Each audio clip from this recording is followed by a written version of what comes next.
Ako si Arman. Isa lamang akong ordinaryong mamamayan. Walang hilig sa kababalaghan noon.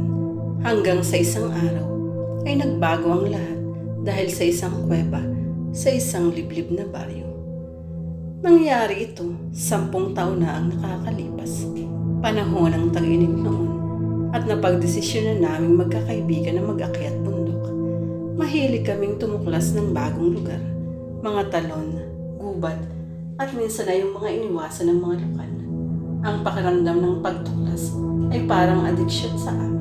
Walang kinatatakutan.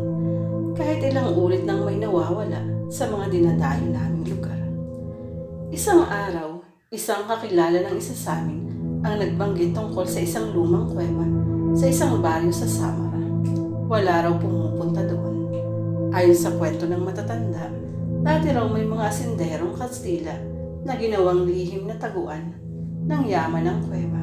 Pero pagkatapos ng ilang dekada, lahat ng nagtangkang pumasok ay hindi na nakabalik. Pinaniniwala ang isinumpa na ito.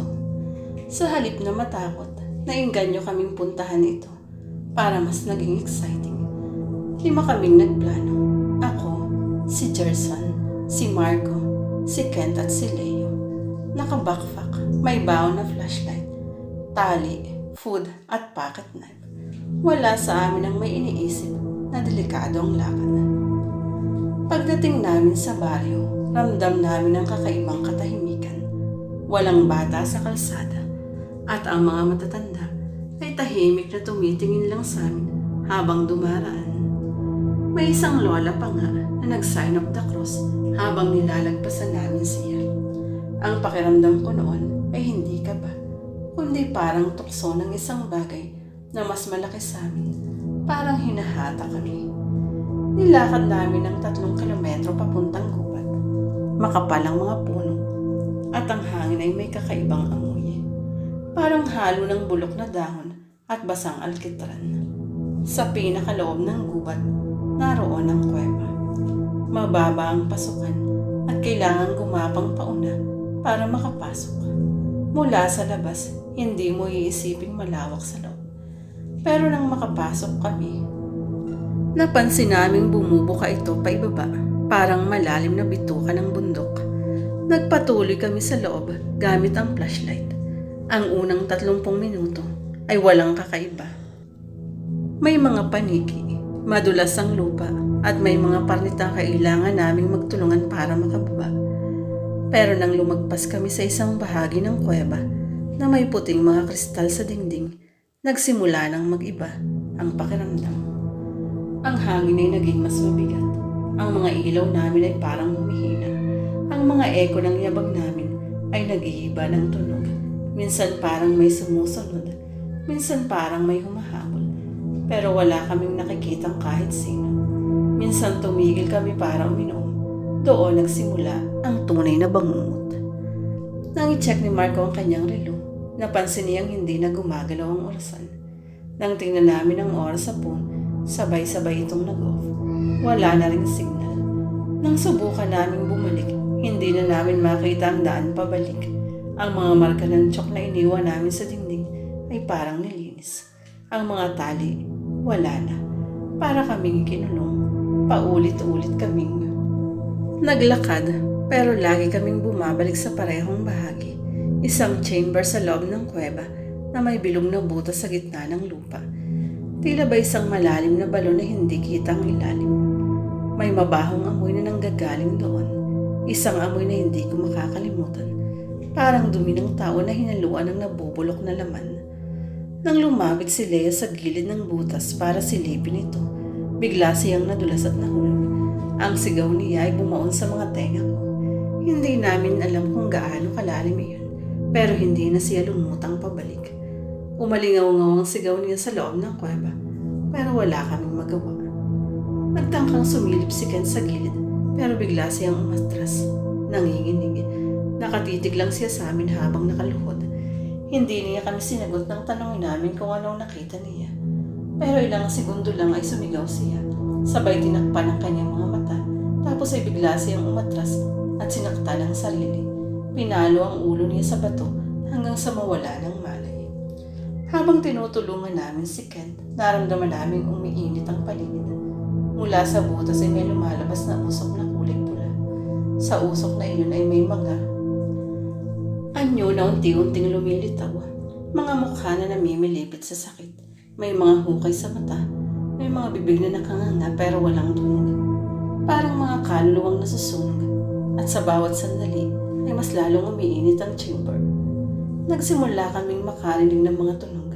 Hindi ingay ng hayop o ng hangin, kundi mga boses. Boses na pabulong.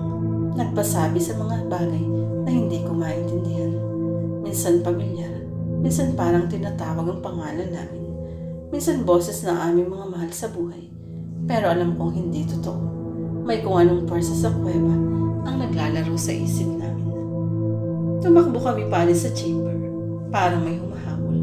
Ang liwanag mula sa flashlight ay sumasayaw sa mga dingding at sa bawat kanto ay may nakatambad na mga anino. Maliliit, payat, parang nilalang na hindi galing sa mundong ito. Ang mga kamay nila ay mahahaba. Ang mga kuko na kulay itim.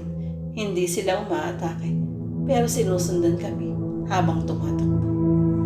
Habang tinatahak namin ang daan, napansin namin may nagbago sa loob ng kuweba. Ang mga pader ay nagmistulang may mga mukha nakaukit sa bato. Ang iba'y nakapihit, ang iba'y nakadilat at umiiyak. Parang pinagmamasdan kami habang sinusubukan namin makalis.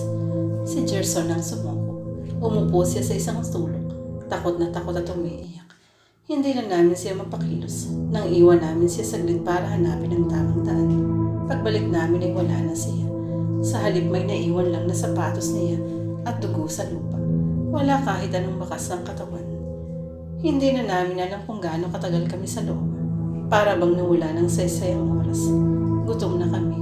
Pagod at ang tubig ng canister namin ay unti-unti na rin nababawasan. Lahat ng lugar ay parang umiikot at ang bawat tunog ay nagiging sigaw sa utak ko. Hindi ko na alam kung alin ang totoo, alin ang guni-guni.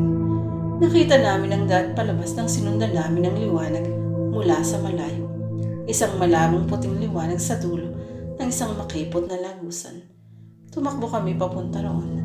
Hawak si Kent na halos wala na sa sarili.